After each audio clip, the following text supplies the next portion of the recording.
Hola a todos y bienvenidos al episodio número 284 de Salud Financiera. Esto es un episodio especial. Sabéis que desde hace mucho tiempo solo hago episodios de lunes a viernes cuando tengo contenido sobre el que compartir. No es que encienda la cámara para hablar de cualquier cosa, pero hoy lo lancemos en domingo, un episodio que sale en domingo porque es algo distinto de todo lo que hemos venido viendo. Estoy lanzando una nueva herramienta, una nueva funcionalidad que ya había prometido a todos los alumnos del curso y a los lectores del libro. Cuando llegaban a la parte final del libro estaba escondido ahí, no estaba ni en la descripción del libro ni en ningún lugar, de que les iba a dar acceso a una herramienta, a la Focus List de fondos de inversión de salud financiera, es decir, la Focus List que yo utilizo o que he intentado crear para utilizar a la hora de analizar productos en vuestras carteras de las finanzas de tu vecino, proponeros alternativas y también para uso personal.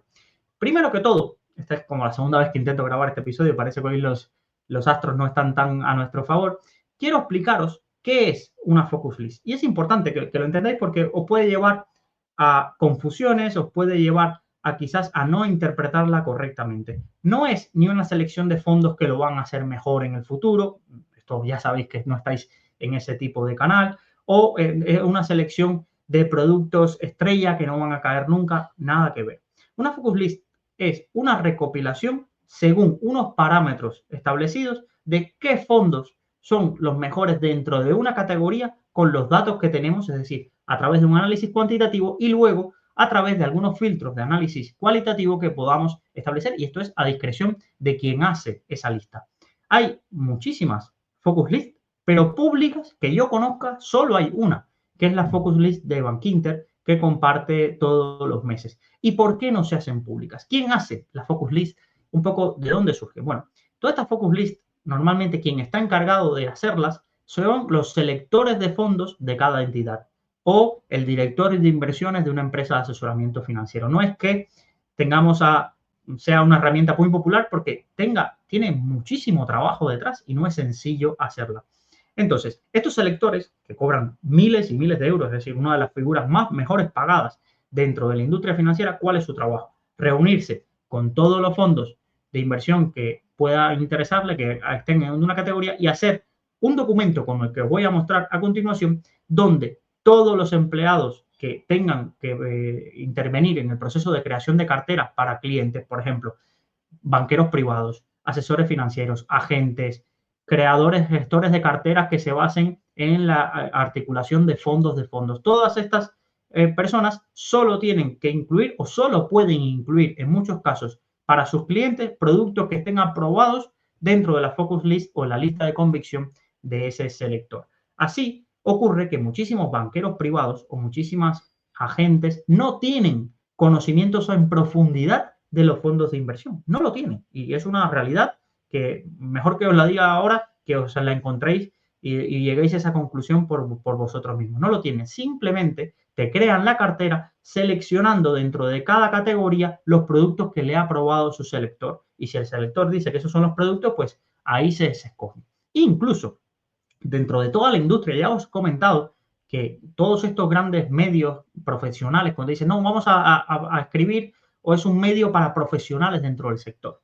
De estos profesionales, estos medios que pueden ser Fan People, Citywire, Fan Society, también ahora estrategias de inversión, Finex, Rankia Pro, todos estos medios que cada vez hay más porque es un nicho muy rentable, toda su divulgación o todo su, vamos a decir, todo su modelo de negocio se basa en juntar a las gestoras de fondos, a los gestores, a los ventas de esas gestoras con los selectores de fondos.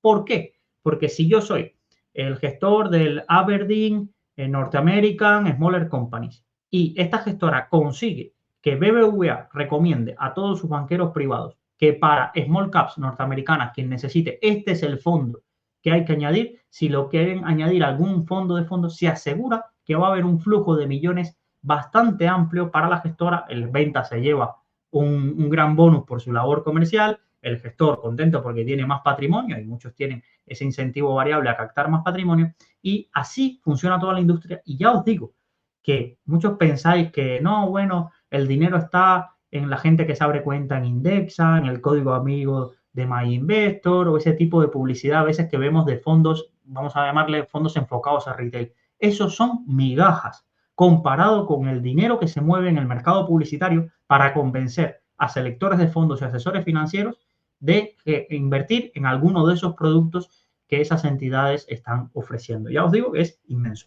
Entonces, claro, el sector de fondos que tiene su salario tan grande, que es algo como la fórmula secreta, el análisis de fondos para que sus banqueros hagan las carteras, no comparten estas listas de convicción ni con los medios, ni las hacen públicas primero, para que no les copien, tampoco para que tengan esa presión de los ventas de, ay, yo voy a intentar aquí entrar, ese tipo de cosas, para que nadie sepa en qué fondos se están invirtiendo, aunque luego, evidentemente, si haces una carcasa de fondos, tanto en la CNMV puedes visitar esas carteras y más o menos hacerte una idea. Bankinter la hace pública. Por ejemplo, la Focus List de Bankinter es pública. Pero os voy a llamar la atención de los vicios que tienen este tipo de Focus List, también buscando con inteligencia artificial, con Gemini, con Perplexity, con ChatGPT, intenté hacer una búsqueda en toda Europa, no solo en español e inglés, y no hay a día de hoy, más allá de la de Bankinter que está publicada, no hay otro enlace actualizado de alguien compartiendo su Focus List. Por eso os digo, pensar que esto vale mucho dinero y no es crearos el sesgo de anclaje ni mucho menos, sino que entendáis que por qué no se comparte dentro de la industria esta información. Y os quiero mostrar por qué la de Bankinter os digo que tiene sesgos. Y os dejaré el enlace a la de Bankinter para que podáis consultarla y tener presente. Por ejemplo, claro, Bankinter comparte, según la categoría, 3, 4, 5 fondos que ellos consideran su lista de convicción. Por ejemplo, os voy a mostrar en la categoría de renta variable global, ellos seleccionan a Bestinver Internacional, a Capital Group New Perspective, al Morgan Stanley Global Opportunity, Columbia Threadneedle Global Focus, Allianz Verte Sustainable Global Thematic, Robeco Global Premium Equities. Todo fondos impresionantes. Pero, por ejemplo, nos incluyen al Bankinter Sostenibilidad. Y yo digo, bueno, Bankinter Sostenibilidad, os voy a mostrar una gráfica de esos mismos fondos. El Bankinter Sostenibilidad, el Vanguard Global Stock Index, que representa al MSCI World, Fan Smith y Capital Group New Perspective. Desde 2012 hasta ahora. Bankinter ha dado una rentabilidad del 190,36%, ese fondo de Bankinter. Tú dirías, pues bueno, espectacular desde 2012. Bueno, Capital Group New Perspective del 351%. Vanguard Global Stock del 415%. Fan Smith del 476,49%. Entonces, me pierde credibilidad esta selección que han hecho. Sé que los productos internacionales seguramente sean muy buenos, pero ya sé que van a intentar colarme un producto de la casa que no hay ningún criterio detrás como para incluirlo más allá de que es de la casa. Y es aquí donde se pierde la credibilidad por completo. Y así pasa en casi todas las categorías. Entonces, uno de los problemas que yo tengo cuando veo esta lista de convicción de Bankinter, que ya os digo, me es muy útil, y os digo que quien quiera una alternativa a la herramienta que os voy a ofrecer hoy, que utilice esta, sabiendo que tiene que descartar los fondos de Bankinter, es que yo no conozco los criterios que han utilizado para incluir o dejar de incluir. Un criterio claro es, por categoría más o menos, tenemos que poner un producto de Bankinter. Este lo veo clarísimo. En el resto, no lo conozco. No sé por qué a veces ponen clases con divisas cubiertas, clases que no. Se hace difícil entenderlo y esto es algo que hay que tener claridad porque si no, tú ves una lista, caes en el sesgo de autoridad de que esto lo ha hecho Ramón Forcada y su equipo, esto lo ha hecho no sé quién, y puedes caer en ese sesgo de autoridad. Y yo creo que algo importante y algo que sí quería hacer público son los criterios que yo he utilizado. Por ejemplo, los criterios que yo he utilizado, que no significa que sean los mejores criterios, cualquiera puede hacerse su focus list, incluso hoy uno de los objetivos es, oye, yo te voy a compartir la mía, pero perfectamente tú puedes hacerte la tuya y hacer ese trabajo. Por ejemplo, los criterios son tener más de 100 millones bajo gestión. Ya sabéis que no consigo, excepto en algún fondo de microcaps, que pueda tener menos de 100 millones bajo gestión, porque a largo plazo no sale rentable ni para la gestora, ni para los comercializadores, ni demás. Además, vamos a unirlo con el siguiente producto. Tienen que tener más de 10 años en el mercado. 10 años. Con 10 años una estrategia, pues si no ha captado 100 millones, pues me da la sensación que está más cerca del cierre que cerca de un poco de ser un producto de éxito dentro de este mundo bursátil. Luego, tienen que ser accesibles para inversores europeos. Y esto parece una tontería, pero cuando buscáis en Morningstar, muchos de los fondos que aparecen no se comercializan en España. Se comercializan en Suiza, se comercializan en Noruega, en Francia, en Bélgica, pero no están disponibles en España. Y eso es a veces frustrante porque haciendo la Focus List me encontraba productos interesantísimos, productos súper curiosos y, por ejemplo, los fondos de Dimensional, el de Small Caps, y a día de hoy, hasta donde yo sé, muchos de esos productos no se comercializan en España. Yo tengo cuenta en casi todos los comercializadores porque en el curso de fondos una de las cosas que hacía era hacer review de cada una de las plataformas y también lo buscaba en cada una de esas webs de los comercializadores y evidentemente no estaban disponibles. Y eso es un hándicap. No pasa con todos, no hay que decir tampoco va a ser un drama de que en España tenemos muchos productos que no están disponibles comparado con nuestros homólogos europeos, pero es una realidad. No somos el país donde más productos de este estilo es disponible comparado con Alemania, comparado con Luxemburgo, incluso con Francia y Bélgica. Bueno, ya no hay que hablar del Reino Unido, que tiene muchísimas estrategias que aquí no están disponibles. Tiene que estar accesible a inversores europeos, tiene que tener un equipo de gestión consolidado. Parece una tontería, pero no lo es. No lo es. ¿Y por qué no lo es?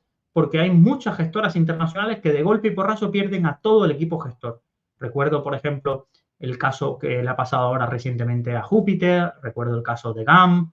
Pasan muchísimas gestoras que pierden el equipo gestor y pues tienen que fichar. Y puede fichar de dos formas. Oye, poner a personas que sí estaban como analistas dentro del fondo, pero que tienen poca experiencia, o traerte a alguien de otra gestora que esté enfocado en el mismo nicho de acciones. O, por ejemplo, puedes traerte a ampliar. Tienes un equipo de renta variable europea, tenías un gestor excelente para renta variable española, se te va el de renta variable española y dices, bueno, pues que lo asuma el equipo de renta variable europea. Por ejemplo, eso es uno de los criterios porque en la Focus List no le doy tanta relevancia a uno de los mejores fondos históricos de renta variable española, que es el Fidelity Iberia, porque luego de la salida del gestor estrella, que fue uno de los que hizo que este fondo tuviera y su equipo, vamos a decir, ese boom, han ido pasando por varios gestores cada año y ahora mismo lo gestiona el equipo de renta variable italiana, que creo que es Fabio Richelli o algo así. No significa que Fabio Richelli no sea un excelente gestor, significa que yo lo pongo en duda y los mando ese tipo de fondos a la lista de espera porque no tengo esa convicción en el equipo de gestión consolidado. Eso es un claro ejemplo de lo que pasaría. O, por ejemplo, como pongo en duda y no tengo en mi Focus List a comparativa de aquí, que en la Focus List de Bankinter, al Bestinver Internacional. No lo tengo dentro de ese. ¿Por qué? Por los continuos cambios de gestión. ¿Significa que yo no confíe en Pepe Díaz, en el resto del equipo? No es que deje de confiar. Seguramente serán excelentes gestores y demás. Pero es algo que en mi lista pues no lo incluyo. Y sí incluyo, por ejemplo, el Bestinver Bolsa, porque quien lo lleva, el Bestinver de España, creo que el Bolsa, que está centrado en la renta variable española, porque sí es un equipo que está consolidado, que creo que venía de Fidentis, creo que es Ricardo Seixas, que venía de Fidentis y demás. Entonces, ahí están las diferencias y los criterios que se utilizan entre una Focus List y otra. También, por ejemplo, os quería mostrar otro fondo para que no os creáis que hice un stock picking. Por ejemplo, en la renta variable europea, Bankinter nos recomendaba el Bankinter Dividendo Europa. Y lo comparé con Alken European Opportunities, fondos que tengo en la Focus List, Magallanes European, Brandes European Value, y pues los mismos resultados. Bankinter, 84% desde 2015, que es que estamos comparando. Alken, 108%, Brandes, 109%, Magallanes European, 128%. Casi entre el mejor y el peor, casi 40% de diferencia de rentabilidad en un periodo de 10 años, que es algo bastante llamativo. Ahora bien, ¿cómo creé o cómo confeccioné esta Focus List y qué problemas me encontré? Y te puedes encontrar tú si quieres hacer lo mismo, o también te sirve para si estás comparando información en Finec, en Morningstar, y que no te lleve error a la hora de analizar un fondo. Ya os digo que este capítulo quiero que sea muy didáctico porque llevo muchas horas invertidas en Morningstar, muchas horas invertidas en Finec, en Citywire, en Trustnet. Estos son herramientas donde puedes ver perfiles de gestores, Fund People y demás. Y he encontrado muchísimas cosas que son, podríamos llamarle pequeños fallos o pequeños detalles que si no tienes en cuenta puedes llevar a error a la hora de hacer tu análisis tanto cuantitativo como cualitativo. Voy a empezar a comentaros algunos de los más evidentes que he visto. Por ejemplo, vamos a ir, os voy a enseñar cómo quedaría la Focus List. Por cierto, los que estáis en directo y lo veis en YouTube, tenéis un QR donde podéis acceder a cómo acceder a la misma. Eso lo dejaré para el final y os explicaré cómo hacerlo. Por ejemplo, aquí tenemos todos los productos que dentro de la categoría de renta variable global yo considero que cumplen los requisitos que busco. Dentro de eso, vamos a buscar, por ejemplo, al Capital Group New Perspective. Creo que lo tengo por aquí. ¿Vale? Si voy a la información de Morningstar, me dice que este producto ha sido creado en 2015.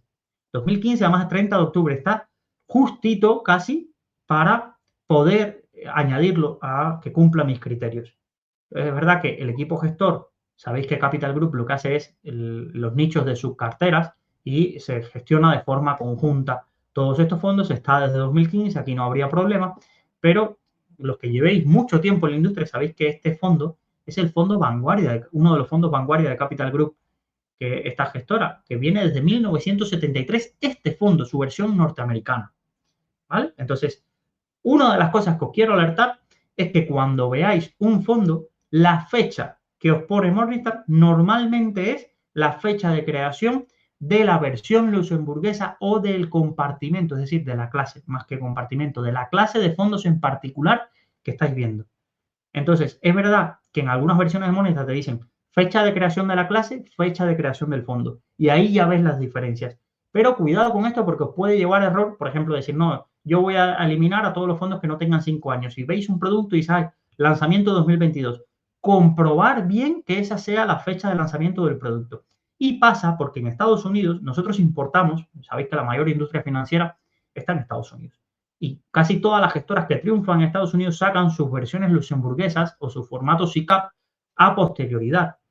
Muy pocas hacen el viaje inverso de nacer en Europa e irse a vender a Estados Unidos, sino que ocurre todo lo contrario. Grandes gestoras norteamericanas vienen a Europa y comercializan sus productos. Y podemos pensar que los fondos nacen cuando nacen en Luxemburgo y para nada. Hay fondos que están gestionados por las mismas personas desde el lanzamiento, aunque hayan sido lanzadas en Estados Unidos, y eso nos puede llevar a error. Por ejemplo, otro de los típicos, ya os digo que este Capital Group New Perspective está lanzado desde 1973.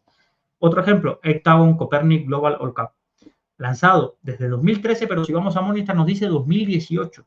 Pero si vamos a la web de Copernic, podemos encontrar que ellos lanzan el producto, los dos gestores, lo lanzan en 2013, lanzan todas las gestoras y demás. Eso sí, toda la versión luxemburguesa sale en 2018. Punto importante. ¿Dónde puedo comprobaros? ¿Dónde os recomiendo que comprobéis? Pues mira, ponéis el nombre del fondo y os vais a FINEC, por ejemplo, y ahí ponen datos del fondo. Os vais a FINEC y en el apartado de documentos de un fondo, voy a mostraros, a ver, aquí, este de Brandes, por ejemplo. Vamos a mirar este de Brandes, European Value, nos pone fecha de lanzamiento 2003. Y seguramente si yo fuera a Morningstar, mira, os voy a poner ese ejemplo en directo para que lo veáis. Si yo fuera directamente a Morningstar, lo que me encontraría es que la clase del fondo ha sido lanzado con anterioridad, con posterioridad, perdón. Vamos a buscar renta variable europea y vamos a buscar el Brandes European Value. Por ejemplo, el lanzado en 2003, pero yo voy a Morningstar y me dice que la clase del fondo, bueno, mira, en este caso me he pisado los pies. Aquí sí pone lo de 2003, lanzado en 2003.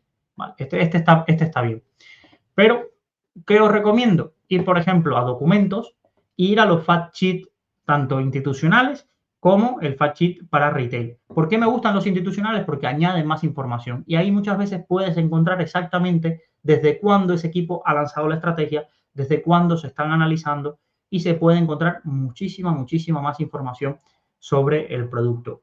Analizando muchos de los fondos que he añadido, yo tenía una fecha en mente de 2003 porque era la versión luxemburguesa, 2005, 2007 y luego ibas a la web original de la gestora, que es la otra fuente que os recomiendo, ir a la web original de la gestora, si es una gestora norteamericana, mentir un poco de vuestra localización y ir a la web original de Estados Unidos o del país que sea de origen, entrar siempre, poner que sois inversores institucionales, eso porque si no os van a mostrar o no os van a dejar acceder a la información, os van a mostrar información muy limitada y ahí buscar exactamente desde cuándo está el mismo equipo gestor. Otro de los problemas que vi es que Morningstar, por ejemplo, no tiene todos los gestores de forma la más actualizada posible.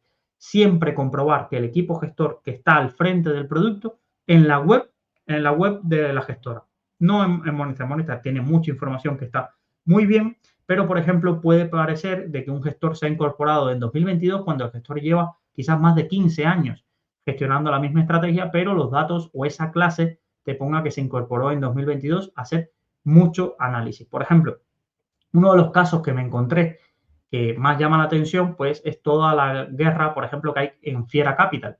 Sabéis que el gestor de Fiera Capital, Nadine Riggs, es una gestora canadiense, bueno, la gestora independiente más grande de Canadá, sería como el Bestinver de aquí, y tenía un gestor estrella. Ese gestor se ha ido, primero tenía un acuerdo para seguir gestionando los productos, ahora están en guerra, y se hace difícil, y algunos productos, creo, de Fiera Capital los tengo en la lista de espera, porque se hace difícil. A día de hoy, leyéndote los fact sheets, leyendo las noticias, se hace difícil entender si está gestionando o no ese producto.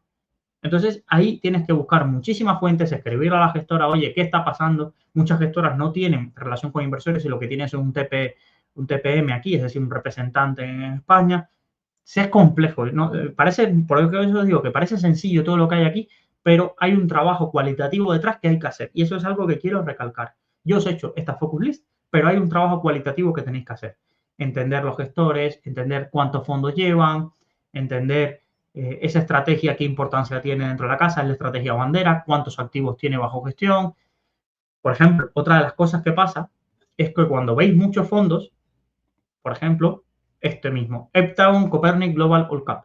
Muchos pensáis que los gestores trabajan para Heptagon y nada que ver. O, por ejemplo, me viene a la mente también fondos de Natixis Investment Manager, que ya el nombre mismo te lo está diciendo. Son casas que están creadas en Europa para dar acceso a estrategias de gestora boutique. Y ellos te dan la carcasa, pero después cada gestor es un mundo. Por ejemplo, Heptagon Copernic no tiene nada que ver con Heptagon Jackman. Jackman es otro gestor que tiene su propia empresa de inversiones y tiene un acuerdo con Heptagon para distribuir.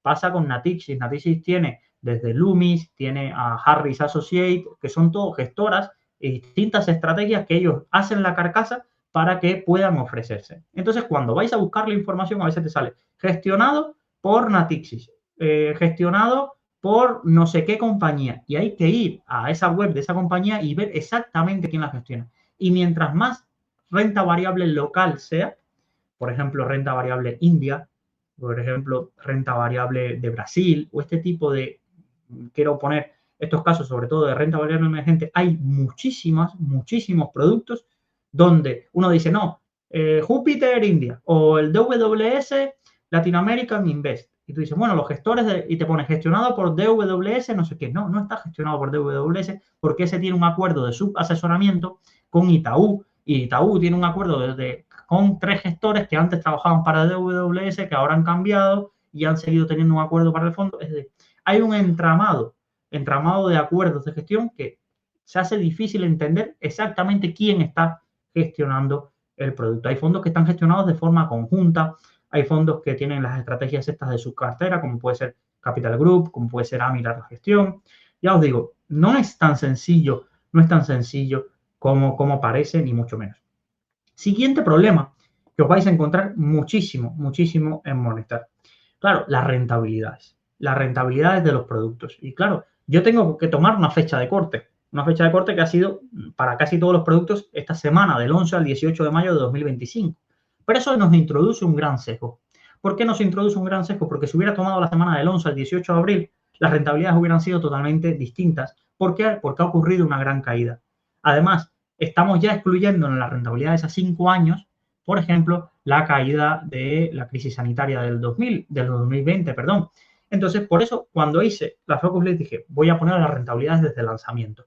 Y con buen acierto, uno de los oyentes más habituales del podcast, que le había compartido mi trabajo para que un poco me diera feedback y me lo criticara, me dijo, las rentabilidades de lanzamiento están muy bien, pero vas a tener un problema, que como los fondos, hay uno que está lanzado en 1973, otro en 1980, pues no puede minimizar lo que son rentabilidades comparado con otros fondos que han sido lanzados en periodos totalmente alcistas, cumplen los 10 años, pero por ejemplo fue lanzado en 2012. Y me dijo, creo que es mejor que saques también, adicionalmente en la focus list, rentabilidades a 10 y a 5 años para que así, en periodos comparables, podamos tener esas rentabilidades. Entonces, el efecto de la selección de fechas a la hora de tomar esas rentabilidades es parejo para todos, pero puede introducir a sesgos de creeros que unos productos son más rentables de lo que parece. Hay otras características que ayudarían a minimizar esos productos. Y que toda la decisión, minimizar los productos, no, minimizar el impacto en vuestras mentes que tenga ver una rentabilidad, porque creo que muchísimos de vosotros lo que vais a hacer es coger la focus list ir al apartado de rentabilidad, ordenarlos por rentabilidad, es decir, el más rentable, me lo quedo, ¿vale? Entonces, por eso añadí dos pestañas adicionales, volatilidad y ratio de Sharpe. ¿Son las únicas? No, pero lo que quería era terminar el producto. Ahora puedo ir avanzando y añadiendo otros datos que para algunos puedan ser interesantes. Por ejemplo, máxima caída en los últimos 10 años, número de meses positivos frente a número de meses negativos, pero no quería complicarlo demasiado. Pero es cierto que tengo que avisarlos que hacerlo tan simple y poner 4 o 5 datos, rentabilidad de lanzamiento, rentabilidad de 10 años, volatilidad, ratio de Sharpe, gastos corrientes, puede hacer que muchos os nubléis y no hagáis ningún análisis más que decir, bueno, el más rentable en Europa de los últimos años o de los últimos 10 años ha sido Magallanes Europeos, me quedo con este. Oye, no significa que sea una mala elección, pero yo quiero introduciros a que tenéis que hacer un poquito más análisis y no quedarse solo con la rentabilidad. Yo os prometo que os voy a ayudar a ir añadiendo tablas con datos que me parecen interesantes, pero sé que ese sesgo existe, de coger estas tablas y decir, ¿cuál ha sido el más rentable? Este, pues me lo quedo. Y una de las cosas que al añadir rentabilidades a 10 años y a 5 años bastante curiosas es que los fondos que quizás peor lo estaban haciendo a 10 años son los que mejor comportamiento en los últimos 5 han tenido. No sé, y cosas así que os pueden llamar la atención de decir, vale, es que para que veáis lo variable que son la obtención de rendimientos. También una de estas cosas que os va a quitar la presión al ver esta focus list es decir, oye, tampoco hay tanta diferencia. Cuando ya seleccionamos los mejores y nos quitamos las morrallas, los CaixaBank, los Bankinter, los productos de verdad malos, tampoco hay grandes diferencias, grandes como puedes decir, no voy a conseguir mi objetivo financiero entre haber escogido uno de los productos u otro. Y por eso os digo, si no queréis meteros en análisis cualitativo o se os hace bola o no tomáis una decisión, quedaros con el más barato. Quedaros con el fondo que os dé dentro de esa lista o dentro de lo que queráis añadir vosotros con el producto que menos comisiones cobre o que podáis acceder a una clase limpia más barata, porque ya os digo, no hay tanta diferencia. Quitaros de verdad esa presión. Entonces, cuidado con este tema de la rentabilidad. Segundo, otro problema que hay al hacer una focus list con las rentabilidades es que las rentabilidades que te pone Morningstar son las de una clase. Y hay clases que tienen muy poco track record. ¿Significa que el fondo no tenga track record? Entonces aquí he tenido que tomar una decisión. O mostraros, porque las clases que yo he añadido aquí en la Focus List son las clases que están disponibles en Renta 4, MyInvestor, Selfbank, Mafre, Bankinter y demás. Vamos, las habituales. Las habituales y es de las que he tomado los datos. ¿Qué pasa? Si un fondo tiene 20 años de historia, pero la clase que se comercializa en Renta 4 solo tiene 2 años de historia, ahí tenía que tomar una decisión. ¿Qué datos tomo? Pues lo que he hecho es tomar los datos de la clase con más histórico en la misma moneda que estuviese disponible. ¿Vale? Y esos son los que aparecen. Os digo porque quizás entráis a un fondo, cogéis el leasing y dices, ay, pero este fondo, esta clase no tiene 10 años y a mí sí me aparece un dato de rentabilidad de 10 años. ¿De dónde ha salido? Pues de la clase equivalente más cercano posible. Y luego os pongo el leasing de la clase limpia. Hubiera sido muy interesante y muy llamativo para todos vosotros si hubiera cogido las rentabilidades de la clase limpia y lo hubiera puesto en las rentabilidades de lanzamiento y a 10 años. Pero como no todos vamos a poder acceder a clases limpias o no todos tienen fondos, para mí era un poco de sesgar al alza las rentabilidades y no quería eso. Pero sí es cierto, y esto es una crítica habitual a los informes de Spiva, es que hay muchísimas diferencias entre las clases que utilicemos de un fondo y sus rentabilidades. Por ejemplo, si hubiera tomado las clases en dólares, hubieran tenido mejores números a día de hoy que las clases en euros. Pero yo no puedo sesgar la comparativa. Solo hay clases en dólares en fondos que no tienen clases disponibles en euros. Si no tienen clases disponibles en euros, pues he tenido que tomar las clases en dólares para que conozcan el producto y ya es decisión del inversor si quiere exponerse al riesgo de divisa o no. Yo ahí lo dejo.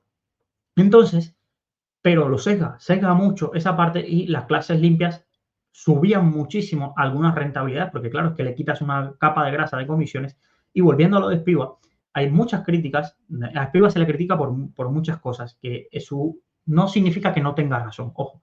Y yo os estoy mostrando un Excel de fondos de gestión activa, pero en la primera pestaña lo que os digo, si queréis invertir en fondos indexados y ahorraros todo esto, os recomiendo el Excel de Dual Investor con todos los fondos indexados, planes de pensiones indexados, ETFs. Yo no quiero secaros a, ahora que Luis nos ha compartido esta herramienta con los mejores fondos de gestión activa, lo dejo todo, me voy de mi MSCI World, mirar la comparativa como mostré antes, es decir, cómo en el MSCI World, y además en muchísimos casos cuando yo hacía la comparativa y esta herramienta que tiene Finec de hacer un cuadrante donde tú pones una variable aquí y otra variable aquí, los fondos indexados salían casi siempre dentro de los que mejor balance tenían en cuanto a ratio de Sharpe y rentabilidad 10 años, evidentemente en gastos corrientes y rentabilidad pues batían a muchísimos, entonces es importante tenerlo en cuenta. Ahora, si utilizáis estos productos, claro, bueno, volviendo a lo de Spiva, que se me iba de la mente, claro, de Spiva, ¿contra qué clases de los productos es que hace la comparativa? ¿Contra qué clases? Contra las clases más caras, la clase más barata, y ofrecen los resultados. Tampoco, y esto lo escribí en un artículo en Value School, que no ha tenido mucha repercusión, quizás es que el artículo no era tan bueno, pero sí la idea que quería transmitir ahí de, oye, cuidado con comparar con índices. Si yo comparo con un índice y no comparo, como os acabo de hacer, con un ETF, un fondo indexado disponible para los inversores, estoy haciéndome trampas al solitario, porque los ETFs y los fondos indexados tienen costes y tienen tracking error. Entonces, si yo comparo a un fondo contra el S&P 500, no es tan justo porque yo no puedo invertir en el S&P 500, puedo invertir en un ETF o en un fondo. Ya, pero es que la diferencia es mínima de 0,10, pues depende. Depende. Quien invertía en el ING naranja, pues ya se comía un 1%. Quien ha invertido en un producto de MyInvestor, en su momento se comió su tracking error. Ya os digo que no es tan sencilla la comparativa y para mi gusto, siempre comparar con el producto. Vais al Excel de Dual Investor y buscáis el ETF o fondo indexado equivalente, similar en el que podáis invertir y hacéis la comparativa. Porque si no, no es del todo justo. Y también hacer la comparativa utilizando a veces en los que tengáis disponible la clase limpia porque la foto cambia bastante en cuanto a esas rentabilidades. Y ya os digo que es algo que me he encontrado y he tenido que tomar decisiones de decir, vale, y aquí, ¿qué rentabilidades tomo? ¿Qué rentabilidades analizo? Y demás. Igual, las rentabilidades desde el lanzamiento, pues si hay un fondo que tiene 40 años de historia, pues he tomado esas rentabilidades. Alger, 60 años de historia. Capital Group, hay uno de los fondos que está en la Focus List que se lanzó en 1934. Sería injusto que yo tomara solo las rentabilidades de los últimos 10 años. Hay que reconocer la gestión y esa generación de rentabilidades desde su lanzamiento. Y por eso os digo que en Morningstar, Finec, las herramientas de vuestros comercializadores, que todas están conectadas a Morningstar y demás, para mí te cubren el 80 o 90% de análisis. Luego hay un 10% que tiene mucho valor, que hay que ir a la web de la gestora, leerse los documentos, entender la filosofía del fondo. Ahora mismo que hay herramientas de inteligencia artificial, dedicarle tiempo y pasarle esos folletos. No sé, creo que hay muchísimas cosas de las que aprender ahí y de las que sacar información que si no, puedes tener una conclusión, pero una conclusión fuerte sobre un análisis que tiene unas premisas bastante débiles. Bueno, a partir de ahí lo que he hecho es crear, quedarme con esos productos, no sesgarme por lo que veo de 5 estrellas y demás, porque ya os digo, hay muchas clases que están disponibles para retail de fondos excelentes, pero que tienen 2 estrellas por su capa de comisiones, por sus gastos corrientes. Ahí veis los gastos corrientes, que no es la comisión de gestión. Muchos podrían decir, no, este fondo no tiene esa comisión de gestión. A mí da igual lo que ponga comisión de gestión. ¿Cuáles han sido los gastos corrientes, los gastos totales que ha tenido este tipo de productos? Y los he añadido ahí. Hay categorías que no son muy amplias. Renta variable española. No hay tanto producto de calidad de renta variable española. Renta variable nórdica. Entonces, hay categorías como renta variable global, que hay muchísimos productos y la selección puede ser un poco más amplia. Hay categorías que son más pequeñas. Y ya que os hablo de categorías, os quiero mostrar, por ejemplo, uno de los problemas que te encuentras o de cosas que llaman muchísimo la atención. Por ejemplo, dentro de los mixtos flexibles, podemos tener a Avantage y en el mismo tiempo, en la misma categoría, tener a Trojan o R. Rothschild Co. Valor o tener a Ruffer Total Return. Están dentro de la misma categoría, pero se parecen no sé, se parecen una pera a una manzana. No sé cómo es la frase, perdón. Aquí que no estoy muy ducho en frases. Se parecen poco y os vuelvo a decir que una de las cosas que os quedéis de esta selección es conocer los nombres, conocer los fondos, no entrar y decir, pues mira, Trojan ha tenido una rentabilidad anualizada en los últimos 10 años del 3,60%. El R-Covalor del 7,59%. Me quedo con R-Covalor. Ya, pero es que quizás no te ofrecen lo mismo. ¿Cuál es su asignación de activos? Tienes que hacer toda esa foto. y no estoy diciendo que uno sea mejor que otro, no, tienes que hacerte esa foto y la propuesta de valor y la utilidad que tiene la Focus List es que quizás tú no conocías el RCO valor o quizás no conocías el Acatis Datini Value Flex, quizás no lo conocías. Y gracias a una herramienta como esta encuentras nombres para no estar sesgados a decir, mixto flexible, venga, Cartesio, Avantas y cualquier otro de estos españoles o de lo que hable mi divulgador. No, aquí tienes una herramienta donde puedes abrir tu abanico de posibilidades y tener más cartas para jugar. Esto es como quien tiene más variedad de jugadores o quien tiene solo un tipo de jugadores en el banquillo, ¿no? Mientras más variedad, más opciones, más pivotes. Tienes un tío de 2 metros, pues si el partido se complica por dentro, pues vamos a tirarle centros al de 2 metros. Tienes 4 pequeñitos que juegan muy bien en espacios cortos, pues metemos a los 4 pequeñitos. Pero la importancia de una herramienta como esta es abrir todo el abanico y que vosotros tengáis más opciones que lo habitual que escucháis. Porque es lógico, las personas que hablamos de fondos estamos muy sesgados a los 3, 4 fondos que vamos conociendo porque no hay tanto tiempo para profundizar en cada uno de ellos o a los 3, 4 fondos con los que sentimos confianza para no cagarla, para no estar hablando y decir, ay, es que este fondo me puedo complicar y si lo digo y nadie lo conoce, a nadie lo despide por recomendar Fan Smith o por recomendar Sailor cuando habláis del tema de renta variable, pero quizás a alguien le hablan de Deutsche Cox Worldwide y se queda así y dice, yo esta gente ni la conozco, o Hectagon, o Jackman, o todo este tipo de productos, se hace más complejo entenderlo. Bueno, no quiero hacerlo largo, no quiero tampoco crear demasiado hype. ¿Cómo se puede conseguir? Aquí lo puse en la primera slide de este producto y lo vais a ver. ¿Cómo se puede conseguir? Muy sencillo. Si has comprado el libro de fondos, que se vende a precio mínimo 5 euros la versión online, 10 euros, y quiero aclarar porque es algo que creo que muchos no sois conscientes. De los 5 euros que cuesta el libro de fondos, a mí me llega uno y eso luego tendré que pagar impuestos. Es injusto, sí, pero es Amazon, son sus reglas y hay que aceptarlas. ¿Cómo lograría ganar más de los fondos, de los libros? Poniéndolos mucho más caros. Pero el libro seguiría siendo el mismo. El libro seguiría siendo el mismo y esto es algo que incluso a veces cuando yo hablo con mi círculo cercano me dicen, pero es que no sé quién ha sacado el libro a 20 euros. Ya, pero es que de 20 euros va a ganar 4. Sí, son 4 veces más. Son 4 veces más, pero también es más caro para vosotros y es algo en lo que yo no he querido hacer. Lo he puesto al precio mínimo para que al menos yo ganara algo. Entonces, ¿quién ha comprado el libro de fondos? Solo tiene que escribirme una foto de que lo ha comprado y yo le doy acceso. Es una promesa. No es que haya que generar un ingreso adicional, un pago adicional, ni mucho menos.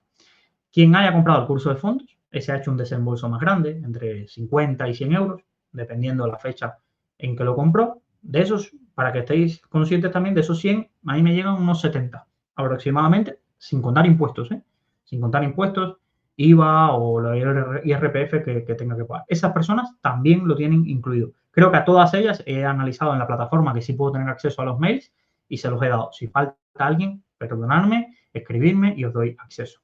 Quien no se haya comprado el libro o no se haya comprado el curso y no quiera o no le interese o diga, joder, pues para darle 5 euros a Amazon, pues se lo doy directamente a Luis, tenéis en el QR y en la descripción tenéis un enlace de Patreon y un enlace de PayPal. Ah, por cierto, todos los que son Patreon, creo que tengo 4 o 5 Patreon de personas que cada mes pagan 3 euros o 3 dólares, creo que Patreon está en 3 dólares, esas personas también lo tienen de acceso gratuito, pero en PayPal con la donación mínima que sería el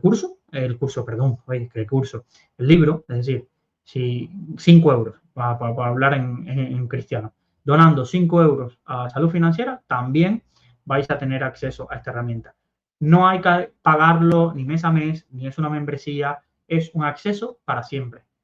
Que no es lo más rentable, ya lo sé, no, ya bastante tengo que justificarme a veces en mi círculo cercano porque no son decisiones que me van a hacer rico a largo plazo. A mí lo cómodo sería decir, oh, chicos, esto cuesta 5 euros mes, una suscripción de 5 euros mes, haber sacado un producto que para la gente de la newsletter paguen y en vez de sacar una membresía saco esto y pagas 5 euros al mes, haber sacado carteras modelo con estos fondos y hacerlo, pero es que yo no quiero eso. No lo quiero. Bueno, tampoco quiero morirme de hambre, pero quiero ser totalmente transparente.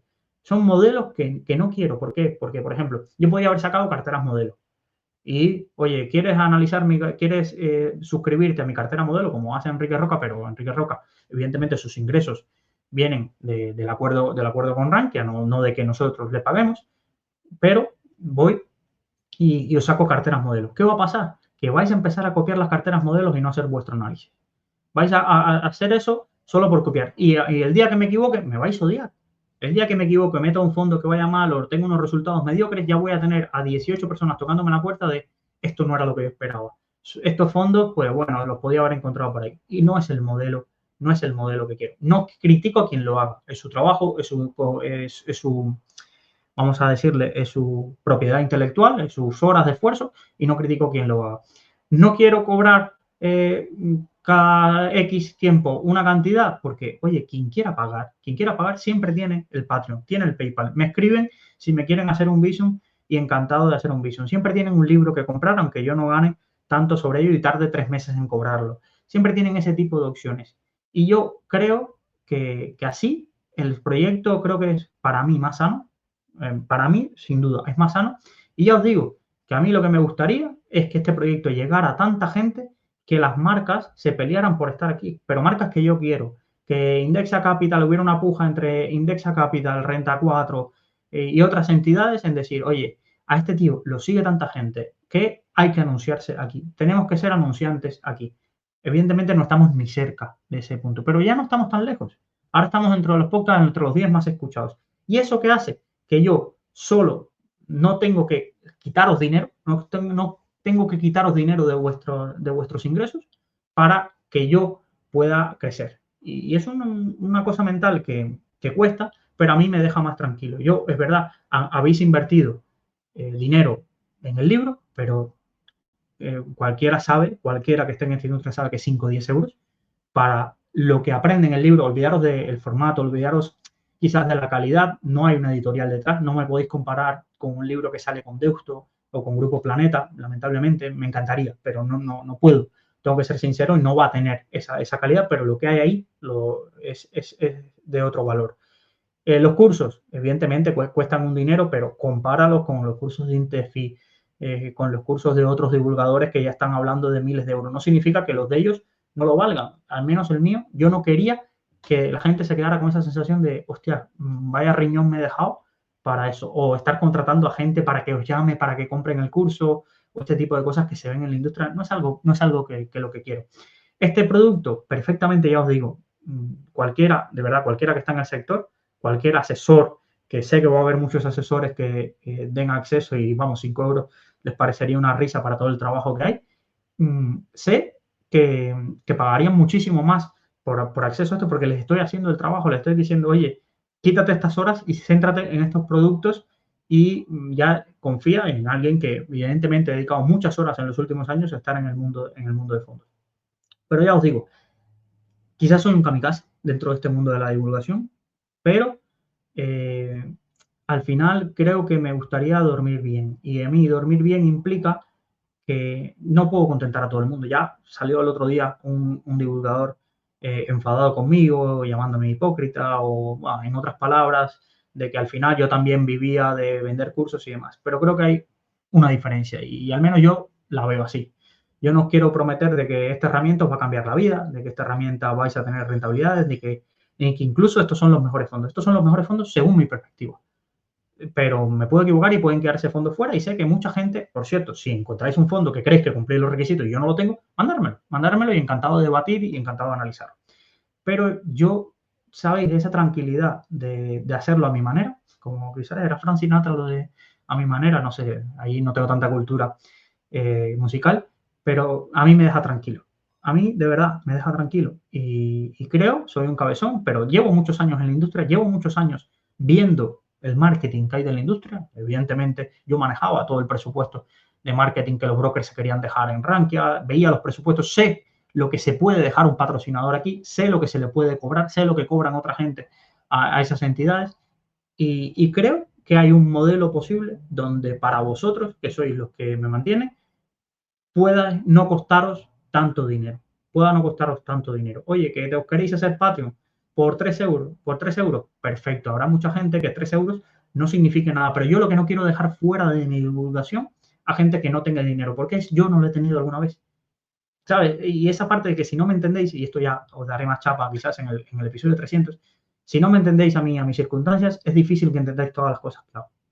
Y yo creo sinceramente de que mucha gente, y me he encontrado casos, y tengo un caso de la finanza de tu vecino que no podía abordar, de gente que quizás esos 3 euros no se los puede permitir gastar y yo no quiero que se quede fuera o tenga una peor divulgación porque no tiene 3 euros para darme Patreon. La gente, ya digo, el que se levante un día y diga, hostia, este episodio de Luis me ha ayudado, la forma que ha analizado mi caso de finanzas de tu vecino me ha ayudado de una forma y se levante y quiera mandarme un Vision, que me escriba. El que quiera donar en PayPal, ya sabe cómo hacerlo. Lo que quiera Patreon, pero ya es vuestra voluntad, como quien va y un día le quiere dar a 1 euro a alguien que pasaba por ahí o quiere darle 5 euros en un Super Senk a alguien de YouTube. Yo lo que no quiero es forzaros. Evidentemente, tenéis que saber que a día de hoy no está Indexa Capital pagando 2.000 euros para que yo viva tranquilamente, no. Es una realidad y yo mostraré los números. Es decir, no sé si Indexa se enfadará o no, pero diré exactamente lo que en el episodio 300 lo que genero por todos lados. Pero ya os digo, una de las máximas de salud financiera es que sea un proyecto que se pueda sostener, que sea sostenible con la aportación de vosotros, pero siempre que la contraprestación que yo os dé sea al menos equivalente al valor de lo que habéis dado vosotros. Yo no quiero que nadie se levante mañana y diga, le doy 50 euros a Luis, porque a mí me genera esa presión de, ¿y yo a esta persona en qué le he ayudado? Oye, si quizás te ha sido un asesor financiero y te ha dicho 1.000 pavos por analizar tu caso y lo que yo he hecho te ha gustado, pues encantado de que, oye, me invites a comer un día y no sé qué, pues son formas o que hagas cualquier cosa. Pero no es algo que es obligatorio. Llevamos 60 casos de la finanza de tu vecino. Y vamos, me muerdo la lengua que me pase algo si el 95-96% no ha pagado un céntimo. Pero no ha pagado un céntimo y los demás han hecho donaciones o han querido invitarme a comer o han querido ayudar de alguna forma al proyecto, se han comprado los cursos, aunque luego no los hagan, pero ya os digo, es cada uno de su forma que se sienta vinculado a este proyecto y ya está. Esta herramienta está ahí. Yo creo que tiene una utilidad muy grande. Confiar en mí y dar esa ventaja. Si no tenéis esos 5 euros, si no queréis compraros un libro, porque a mí lo que me gustaría es que os comprarais el libro, porque sin saber nada de fondos, tener esta herramienta no te va a servir de nada. Vete a un robo-advisor, vete a fondos indexados, hazme caso, no te va a servir de nada. Pero que ya tienes otros conocimientos y lo vas a utilizar de forma profesional y demás, pues hazlo. Y ya os digo, si hay alguien que a día de hoy está en una situación que esos 5 euros pues la representen muchos, que me escriba, que me lo comente y yo encantado. Es decir, no voy a ser ni más rico ni más pobre por 5 euros. En ese punto de vista, lo que no quiero es que nadie se quede fuera de un proyecto de divulgación por el dinero. Pongo esa retribución porque es que si no, yo tampoco, no va a ser sostenible el proyecto. No va a ser sostenible. No va a ser sostenible porque yo le he dedicado no sé cuántas horas a eso y al final no va a haber un rendimiento que me permita pues mantener una vida que no tenga que irme a trabajar a un Renta 4 o una de ese tipo de cosas. Pero tampoco tengo esa prisa por deciros, voy a hacer una campaña de lanzamiento, me voy a ir tengo un plan, no sé qué, voy a sacar esta herramienta a 100 euros. No, que podría perfectamente haberlo hecho, sé las tarifas que cuesta para ir a esos sitios de promoción y demás, sé las teclas que hay que tocar, pero no es algo con lo que yo estaría contento. Ni creo que en 5 años, si lo viera atrás, diría, ¿te valió la pena hacerlo? Seguramente unos cuantos euros sí, pero no sé si me hubiera valido la pena. Muchísimas gracias. Espero el feedback de las personas que lo estemos utilizando, cómo lo mejorarían. Sé que se puede integrar con Financial Times, se puede integrar con Morningstar. Esto va a ser un siguiente paso. Es decir, no puedo hacer todo a la vez. Estar respondiendo finanzas de tu vecino, newsletter, haciendo estas cosas. Espero que sepáis que es mucho tiempo. Y agradecerlo a todos los que han apoyado, agradecerlo a los que están en el día, a los que se toman su tiempo para un WhatsApp de Luis, me gustó mucho el episodio, que tengas una buena semana. Parecen tonterías, pero hay días que uno tiene un día de mierda y un mensaje a 1 hora diciéndole, oye, esto que haces me ha ayudado. A uno le dice, joder, sigue, porque hay gente a la que estás ayudando. Muchísimas gracias a todos, espero que os guste y nos vemos en un siguiente episodio de Salud Financiera.